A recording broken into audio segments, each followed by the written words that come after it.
जय श्री कृष्णा दोस्तों मैं आज आपको सोमवती अमावस्या की व्रत कथा सुना रही हूँ।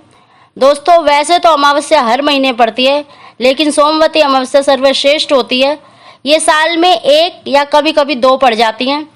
सोमवती अमावस्या अति श्रेष्ठ होती है।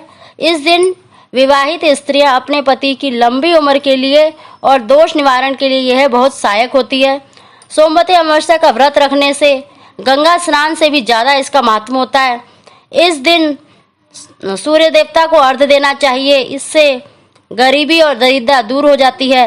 और इस दिन तुलसी की 108 परिक्रमा जरूर लगानी चाहिए। और जो पूजन सामग्री है वो बताने से पहले फ्रेंड जो पहली बार मेरी वीडियो को सुन रहे हैं, प्लीज़ मेरे चैनल को सब्सक्राइब करें और बेल आइकन को ज़रूर दबाएं। तो दोस्तों इसमें जो पूजन सामग्री है वो कुछ इस प्रकार है: पुष्प, फूलमाला, अक्षत, धूप, दीपक घी से तैयार कर लें, चंदन, कलश या लोटा, रोली, प्रसाद, कच्चा सूत और सिंदूर। सामग्री अर्पित करने के बाद पान का पत्ता, चूड़ी, बिंदी का पत्ता, सुपारी और पीपल की परिक्रमा 108 लगाने के लिए मूंगफली के दाने या कोई टॉफी रख लें। दोस्तों मैं कथा प्रारंभ कर रही हूँ। एक साहूकार था, उसके 7 बेटे और बहुएं और एक बेटी थी। साहूकार के यहाँ एक जोगी भिक्षा मांगने आता था। जब साहूकार की बहुएं जोगी को भिक्षा देती थी तो वो ले लेता था, लेकिन जब उसकी बेटी देती थी तो नहीं लेता था। कहता था, तू अभागिन है, तेरे हाथ से भिक्षा नहीं लूँगा। उसकी यह बात सुन सुनकर बेटी सूख कर कांटा हो गई। एक दिन उसकी माँ ने पूछा कि बेटी, तुझे खाने को इतना अच्छा मिलता है, अच्छा पहनने को मिलता है, फिर भी तू सूख कर कांटा हो रही है। अगर तुझे कोई परेशानी है तो हमें बता। बेटी बोली, माँ हमारे यहाँ जो जोगी बाबा आते हैं वो भाभीियों से तो भिक्षा ले लेते हैं, लेकिन जब भी मैं भिक्षा देती हूँ तो कहते हैं कि तू अभागी है, तेरे हाथ से भिक्षा नहीं लूँगा।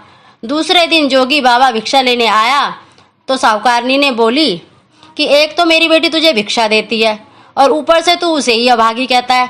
जोगी बाबा बोला कि मैं तो इसके भाग्य में लिखा है वही कहता हूँ। तब साहूकारनी बोली कि जब तुझे इतना पता है तो उसका दूर करने का उपाय भी पता होगा। वह बोला कि उपाय तो है पर बहुत कठिन है। वह बोली कि तू बता, मैं अपनी बेटी के लिए कुछ भी करने को तैयार हूँ। तब जोगी बोला कि 7 समुंदर पार एक शोभा धोबन रहती है, वह सोमवती अमावस्या का व्रत करती है, वो इसे ही सुहाग दे सकती है, अन्यथा जब इसकी शादी होगी तब इसके पति को फेरों में सांप काट लेगा और ये विधवा हो जाएगी। इतना ही सुनना था कि वह उठी और अपने बेटों के पास गई और साथ चलकर शोभा धोबन को ढूंढने के लिए कहा। सबने एक एक कर मना कर दिया तो वह अपनी बेटी को लेकर चल पड़ी शोभा धोबन को ढूंढने। चलते चलते वे समुद्र के किनारे तक आ पहुंची और सोचने लगी कि अब आगे कैसे चले, इतना विशाल समुद्र कैसे पार करें। वहाँ एक बड़ का पेड़ था, वहीं दोनों माँ बेटी बैठ गईं।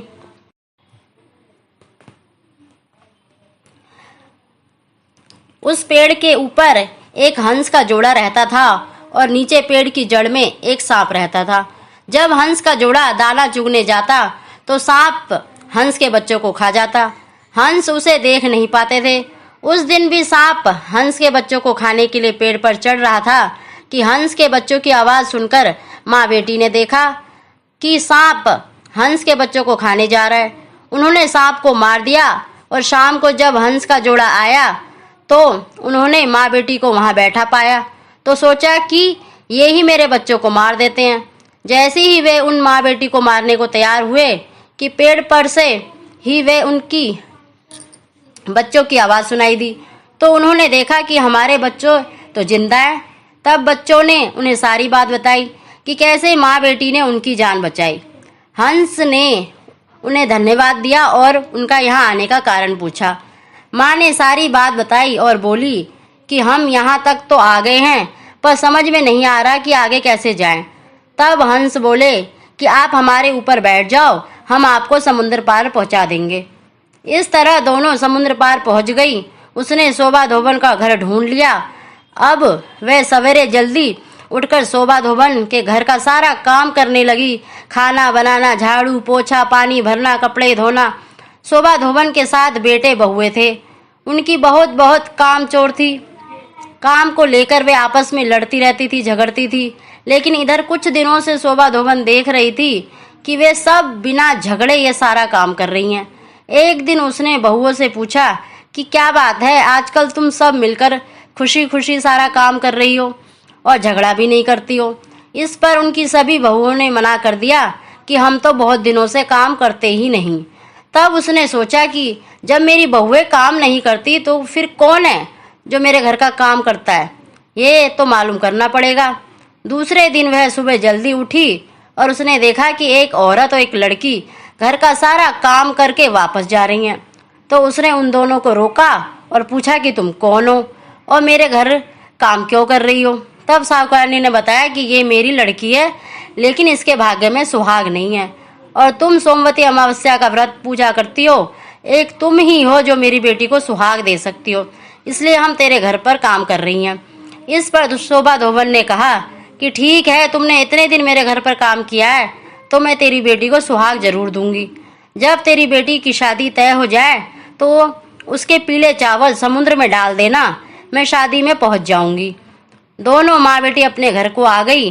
जब लड़की की शादी तय हुई तो माँ ने समुद्र में पीले चावल डाल दिए। शोभा धोबन जब अपने घर से रवाना होने लगी तो बोली कि मेरे जाने के बाद यदि घर में कुछ भी टूटता फूटता है तो जैसा हो वैसा ही रहने देना।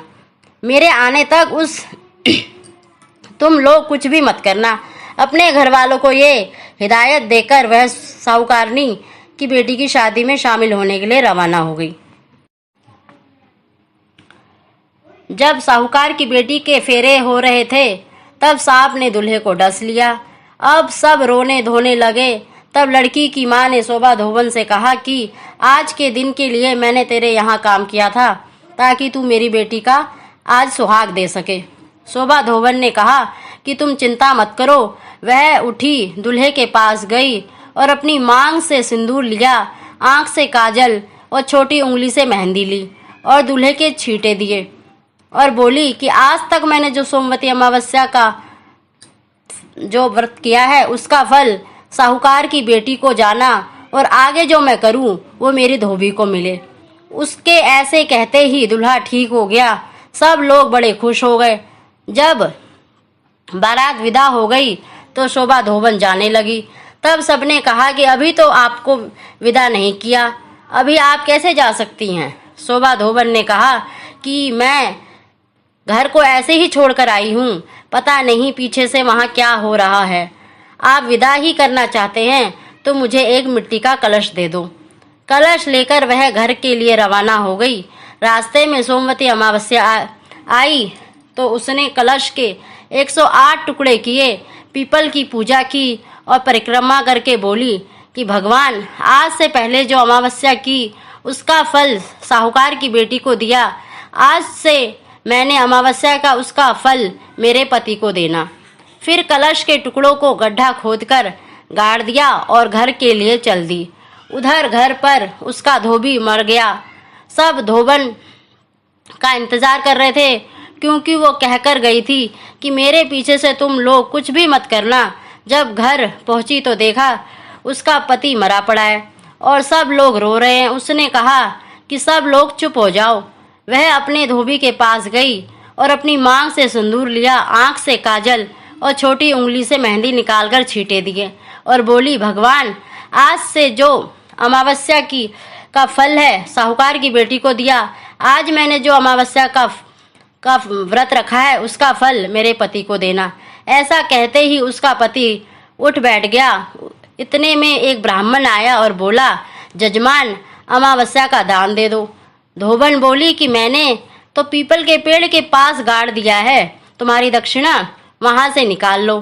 ब्राह्मण ने वहां जाकर देखा तो सोने की 108 मोहरें हो गई थी। पूरे गांव में ढिंढोरा पिटवा दिया कि सोमवती अमावस्या का व्रत पूजा करें व दान दे।